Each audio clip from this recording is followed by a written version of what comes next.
Okay,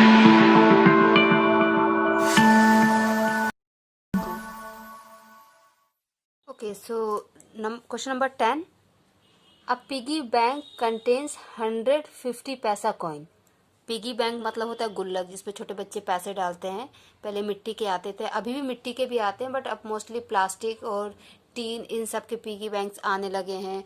post office का जो डब्बा होता है उसके शेप में आने लगा है, मतलब अलग अलग शेप्स में आने लगे। तो पिगी बैंक क्या होता है? गुल्लक, ठीक है, जिसमें बच्चे पैसे डालते हैं। तो एक पिगी बैंक है जिसमें 150 पैसा कॉइन है, मीन्स 50 पैसे के सिक्के 100 50 पैसे के सिक्के हैं, 50 रुपी 1 कॉइन्स, और 1 रुपए के 50 सिक्के हैं। ओके ओके और क्या है इसमें? 20 रुपीज 2 कॉइन्स, मीन्स 20 कॉइन्स जो हैं वो 2 रुपए के हैं। 2 रुपए के सिक्के जो हैं वो 20 हैं, ठीक है, 2 रुपए के 20 सिक्के हैं। एंड 10 5 रुपीज कॉइन, और 5 रुपए के सिक्के 10 हैं, ठीक है।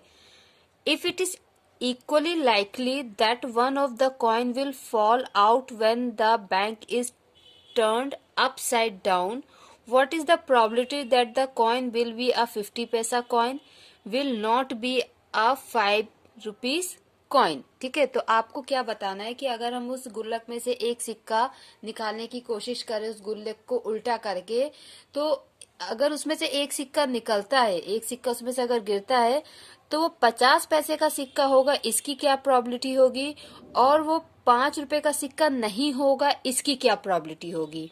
ओके ओके तो क्वेश्चन के अकॉर्डिंग क्या होगा? टोटल नंबर ऑफ कॉइन कितने हैं? टोटल नंबर ऑफ कॉइन है 180, 100 plus 50 plus 20 plus 10 equal to 180, जिसमें से तो हमारे पास पॉसिबल आउटकम्स क्या हो जाएंगे? 180, टोटल पॉसिबल आउटकम्स 180। अब इसमें से फर्स्ट पार्ट क्या है? फर्स्ट पार्ट उन्होंने हमको बोला है विल बी अ 50 पैसा कॉइन। तो हम देख लेते हैं कि नंबर ऑफ 50 पैसा कॉइन कितने हैं, ठीक है। नंबर ऑफ 50 पैसा कॉइन, तो 50 पैसा कॉइन है कितने? 100। इसका मतलब क्या हुआ कि फेरेबल नंबर ऑफ आउटकम्स, ठीक है, इज इक्वल टू 100, मतलब कि 180 में से 100 चांसेस ऐसे हैं जो हमारे फेवर में होंगे, क्योंकि 100 क्या है? 50 पैसे के 100 सिक्के हैं, इसलिए। तो इसकी प्रोबेबिलिटी क्या हो जाएगी? किसकी probability? Probability that the coin will be 50 पैसा कॉइन, इसकी प्रोबेबिलिटी PE इक्वल टू क्या होगा? 100/180। इसमें से 0 से 0 कैंसिल, सो 10/80, इसको 5 से कैंसिल करेंगे तो 5/9। तो इसकी प्रोबेबिलिटी क्या हुई? 5/9। ओके, अब सेकंड पार्ट उन्होंने क्या दिया है? विल नॉट बी 5 पैसा कॉइन, 5 रुपए का सिक्का नहीं गिरना चाहिए, ठीक है। तो देखिए, पहले हम देख लेते हैं कि अगर 5 रुपए के सिक्के कितने हैं, ठीक है। 5 रुपए के सिक्के इसमें सिर्फ 10 हैं। Number of 5 rupees coin is equal to 10। तो हम निकाल लेते हैं probability that the coin fall out is ₹5, ठीक है। 5 रुपए का कॉइन गिरेगा, इसकी प्रोबेबिलिटी क्या हो जाएगी? 10/180, मीन्स 1/18। 1/18 किसकी प्रोबेबिलिटी की? 5 रुपए का सिक्का गिरेगा। तो 5 रुपए का सिक्का नहीं गिरेगा, इसकी प्रोबेबिलिटी हम कैसे निकाल सकते हैं?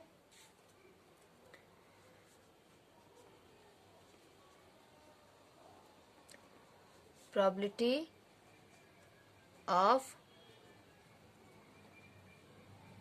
falling out of coin other than ₹5, ठीक है। 5 रुपए के सिक्के के अलावा दूसरे सिक्के के गिरने की प्रोबेबिलिटी कितनी हो जाएगी? 170/180, क्योंकि 5 रुपए के 10 सिक्के थे, ठीक है, इसलिए उसमें से हम 180 में से 10 हटा देंगे, तो ये आ जाएगा 17 18। ठीक है, अब ये चीज अगर आपको नहीं समझ में आ रही है कि ये कैसे हुआ, ये चीज अगर आपको नहीं समझ में आई, तो इसको समझाने के लिए मैंने ये किया है कि 5 रुपए का सिक्का गिरने की ये प्रॉबिलिटी होगी, तो ना गिरने की प्रॉबिलिटी हम ऐसे भी निकाल सकते हैं, इसको हम पीई डैश कर देंगे तो हो जाएगा 1 माइनस पीई। ठीक है, ना गिरने की प्रॉबिलिटी और गिरने की प्रॉबिलिटी दोनों के क्या होता है, 1 के बराबर होता है। ठीक है, PE and PE complement equal to 1 होता है, तो हम पीई कॉम्प्लीमेंट फिर कैसे निकाल सकते हैं, 1 माइनस 1/18, 1 माइनस 1/18। तो यहाँ पे अगर हम एलसीएम लेंगे तो ये हो जाएगा 18 minus 1/18, that is equal to 17/18। तो आप इसको इस तरीके से भी कर सकते हो, लेकिन ये क्या है ना कि थोड़े से इसमें स्टेप बढ़ जाते हैं। तो सही तो ये माना जाता है, बट मुझे ऐसा फील होता है कि ये चीज समझने में बच्चों को दिक्कत होती है। तो एक बार जब आप ये वीडियो देखेंगे और आप जब इस चीज को समझ जाएंगे तो आप एग्जाम में इसको कर सकते हैं आराम से। ठीक है, कि हम 170/180 क्यों ले रहे हैं, क्योंकि 5 रुपए को सिक्के को हमने हटा दिया, तो 5 रुपए जब सिक्के होंगे ही नहीं तो वो गिरेंगे भी नहीं, तो उसकी प्रोबेबिलिटी क्या हो जाएगी, 170/180। ओके, तो ये आपका है question number 10। Now, this is our question number 11. Gopi buys a fish from a shop for his aquarium. The shopkeeper takes out one fish at random from a tank containing 5 male fish and 8 female fish. What is the probability that the fish taken out is a male fish? ठीक है, गोपी अपने aquarium के लिए एक मछली खरीदने गई, तो शॉपकीपर ने एक टैंक में से मछली निकाली, लेकिन जिस टैंक में से उसने मछली निकाली उसमें 5 मेल थी और 8 फीमेल थी। तो एक मेल फिश बाहर आएगी, एक मेल, ठीक है, फिश बाहर आएगी, इसकी क्या प्रोबेबिलिटी होगी। ओके, तो क्वेश्चन के अकॉर्डिंग यहाँ पे क्या हो जाएगा, total number of fish, total number of fish कितनी है, 5 + 8 इज इक्वल टू 13। ठीक है, उसमें से नंबर ऑफ मेल फिश, ठीक है, मेल फिश कितनी है, 5, दैट मीन्स फेरेबल आउटकम्स कितने हो गए, equal to 5, and total outcomes is equal to 13। Clear. तो प्रोबेबिलिटी क्या हो जाएगी इसकी, probability of taking out a male fish, ठीक है, एक मेल फिश के आने की प्रोबेबिलिटी क्या हो जाएगी, पीई इज इक्वल टू 5/13, क्या होगी, 5/13। ठीक है, this is your answer number 11। बहुत इजी आंसर है, बहुत छोटा भी है। Okay okay, so now let us see question number 12। A game of chance consists of spinning an arrow which comes to rest pointing at one of the number। ठीक है, game of chance मतलब वही होता है luck by chance वाला system. तो ये एक गेम है और इसमें ये पॉइंटर है। ठीक है, ये पॉइंटर जहां भी रुकेगा और अगर आपने उस नंबर को पहले से सेलेक्ट किया होगा तो आपको इनाम मिलेगा। ठीक है, तो इसमें नंबरिंग कहाँ से है, 1 2 3 4 5 6 7 8। अब आपको क्या बताना है, What is the probability that it will point at 8? 8 पे वो आएगा, इसकी क्या प्रोबेबिलिटी होगी। तो यहाँ पे टोटल कितने नंबर है, 8, और 8 में से जो नंबर 8 है वो एक ही है, तो उसकी प्रोबेबिलिटी हो जाएगी 1/8। फिर क्या बोला है, एन ऑड नंबर, तो इसमें ऑड नंबर कितने हैं, ऑड क्या होते हैं, जो 2 के टेबल में नहीं आते हैं। ठीक है, तो 1 2 3 4, तो इसकी प्रोबेबिलिटी हो जाएगी 4/8।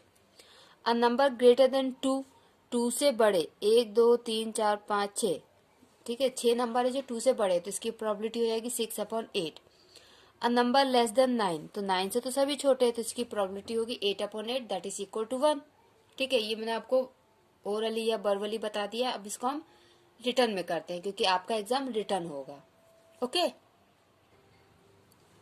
सो देयर आर टोटल 8 नंबर्स। ठीक है, टोटल 8 नंबर्स हैं। इसका मतलब क्या हुआ, total number of possible outcomes, ठीक है, तो total number of possible outcomes कितने हो जाएंगे 8। ठीक है, अब फर्स्ट हमको उन्होंने क्या दिया है कि जो पॉइंट है वो 8 पे आएगा। तो देखिए इसमें क्या है, देयर इज ओनली 1 8, वहाँ पे सिर्फ एक ही 8 है। तो इसका मतलब ये हुआ कि जो फेवरेबल आउटकम है फर्स्ट केस में, ठीक है, सिर्फ फर्स्ट केस की हम बात कर रहे हैं, फेवरेबल आउटकम कितने हैं 1। ठीक है, तो उसकी प्रोबेबिलिटी क्या हो जाएगी, probability that the arrow points at 8, PE, या इसको P1E कर दीजिए। अगर बहुत सारे पार्ट्स होते हैं किसी क्वेश्चन में तो P1E, P2E, P3E, ठीक है, तो इसकी प्रोबेबिलिटी हो जाएगी 1/8। क्लियर, ये हो गया फर्स्ट पार्ट। अब हम देखते हैं सेकंड पार्ट। सेकंड पार्ट में क्या है, उन्होंने क्या बोला है, एन ऑड नंबर, एक ऑड नंबर होना चाहिए। तो देखिए यहाँ पे क्या है, the number of odd numbers. Odd numbers यहाँ पे कितने हैं 1, 3, 5 and 7, that is equal to 4। 4 हैं जो ऑड नंबर्स हैं। ठीक है, तो फेवरेबल आउटकम कितने हो जाएंगे 4। ठीक है, फेवरेबल आउटकम कितने हो गए 4। Therefore probability that the arrow point at a odd number is equal to 4/8, that is equal to 1/2। Okay, तो हम इसको लिख सकते हैं P2E is equal to 1/2। Clear, ये हो गया आपका सेकंड पार्ट। ओके, अब हम देखते हैं थर्ड पार्ट। तो थर्ड पार्ट क्या होगा, थर्ड पार्ट में क्या दिया है, a number greater than 2। So number of numbers greater than 2। 2 से कौन कौन से नंबर बड़े हैं 3, 4, 5, 6, 7, 8, ये सभी जो है 2 से बड़े हैं। तो 1, 2, 3, 4, 5, 6 कितने हो गए 6। क्लियर, कितने नंबर हो गए 6। सो फेवरेबल आउटकम क्या हो जाएंगे,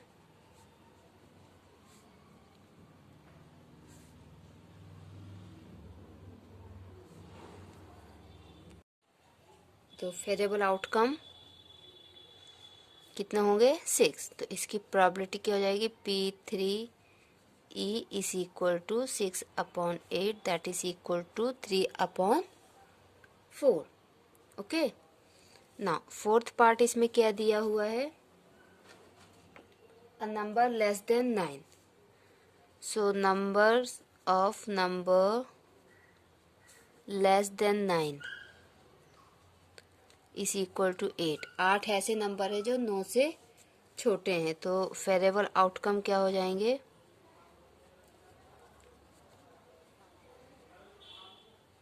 इज इक्वल टू 8। तो उसकी प्रोबेबिलिटी क्या हो जाएगी 8/8, that is equal to 1। Okay, so this is your question number 12। Clear, अब इसके बाद जो क्वेश्चन है क्वेश्चन नंबर 13, वो एक डाई का क्वेश्चन है और इसके लिए मैं नेक्स्ट वीडियो में कवर करूंगी, क्योंकि क्वेश्चन नंबर 14 जो है वो आपके जो कार्ड होते हैं ताश की, जो होते हैं ताश की पत्ती जो होती है ना खेलने के लिए, तो उसके बारे में है। और इन दोनों क्वेश्चंस को समझाने के लिए, इवन 15 क्वेश्चन भी उसी पे बेस्ड है, तो इन तीनों क्वेश्चंस को समझाने के लिए मुझे अलग से वीडियो बनाना चाहिए, क्योंकि इसमें थोड़ा सा कुछ एक अलग मुझे आपको समझाना पड़ेगा। तो इसको मैं अपने नेक्स्ट वीडियो में कवर करूंगी। तब तक आप पढ़ते रहिए, अपना ख्याल रखिए और प्रैक्टिस करते रहिए बच्चों। Bye bye, take care.